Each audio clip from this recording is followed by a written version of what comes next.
Halo teman-teman semua, kenalin aku Devi Cynthia dengan NIM 2005829. Aku mahasiswa Universitas Pendidikan Indonesia jurusan Pendidikan Sosiologi. Nah, di video kali ini aku mau ngebahas seputar pengembangan pendidikan multikultural di sekolah.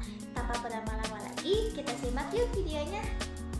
Realitas seringkali atas nama modernisasi dan pembangunan justru akan melahirkan penindasan atas hak-hak kultural dari sebagian warga suku bangsa. Nah, dalam kondisi itulah pendidikan multikultural adalah sebuah keharusan. Pendidikan multikultural adalah tepat dan optimal jika dikembangkan di dalam masyarakat yang multibudaya. Lalu, gimana sih cara kita sebagai calon tenaga pendidik untuk mengembangkan pendidikan multikultural di sekolah? Nah, jadi teman-teman, pengembangan multikultural di sekolah ini bisa dilakukan dengan 6 cara. Yang pertama, dengan peningkatan pendidikan moral dan budi pekerti, penanaman pemahaman dan kesadaran literasi terhadap keberagaman kultur kebangsaan. Hal ini bisa dilakukan dengan diadakannya program wajib ekstrakurikuler di mana tanpa kita sadari, kegiatan tersebut akan melibatkan berbagai etnis. Sikap menghargai orang yang berbeda dari budaya lain akan lebih berkembang bila siswa mempraktikkan dan mengalaminya sendiri.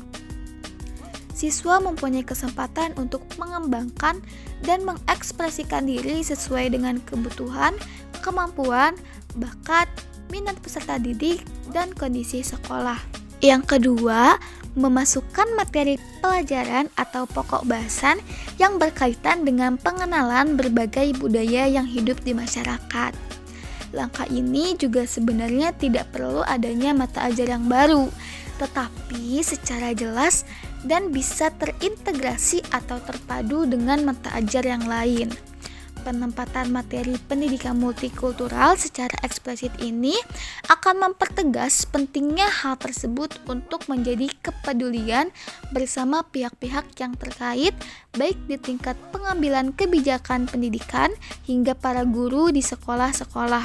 Yang ketiga, menyediakan sarana, media, dan sumber pembelajaran yang memadai bagi proses pengembangan pemahaman multikulturalisme. Hal ini dapat berupa buku-buku yang relevan, dokumen, gambar, foto, kurikulum, rencana pengajaran, guru-guru yang memiliki perspektif positif terhadap multikultural, dan terakhir adalah berupa setting iklim pembelajaran yang kondusif. Lalu yang keempat, mengembangkan aspek empati peserta didik dengan tidak hanya memberikan kesempatan mereka untuk menambah pengetahuan, tetapi sekaligus mampu merasakan menjadi teman yang berasal dari budaya yang berbeda. Sehingga diharapkan dengan pengalaman tersebut bisa terinternalisasi dalam sikap dan perilaku sehari-hari.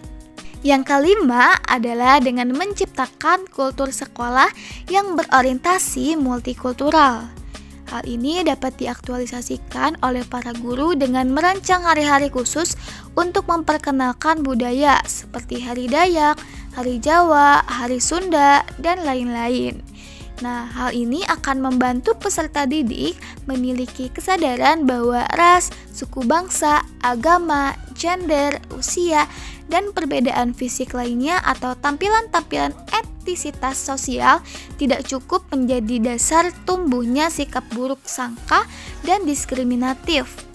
Yang keenam, sekolah dapat merancang suatu aktivitas sosial yang melibatkan sebanyak mungkin peserta didik, para guru, penjaga sekolah, para orang tua peserta didik, bahkan jika perlu melibatkan lembaga swadaya masyarakat yang memiliki kepedulian terhadap pendidikan multikultural. Hal ini dapat kita aktualisasikan dengan mengadakan pameran di mana dibentuk kelompok yang mendapatkan tugas untuk menyajikan visualisasi dan segala hal yang berkaitan dengan budaya salah satu suku bangsa yang ada di Indonesia.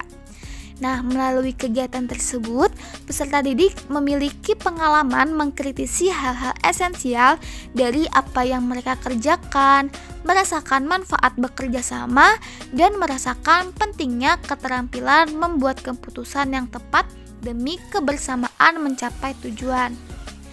Nah, jadi pendidikan multikultural dalam berbagai model pengembangan memiliki manfaat terutama bagi pertumbuhan kesadaran dan keinsafan akan pentingnya saling menghormati dan toleransi antar budaya dalam kehidupan bermasyarakat, serta memberi peluang bagi tumbuhnya keterampilan berpikir kritis, bekerja sama, dan keterampilan mengambil keputusan melalui upaya-upaya konstruktif, akademis, dan psikologis di sekolah sebagai lembaga pendidikan formal maupun di perguruan tinggi.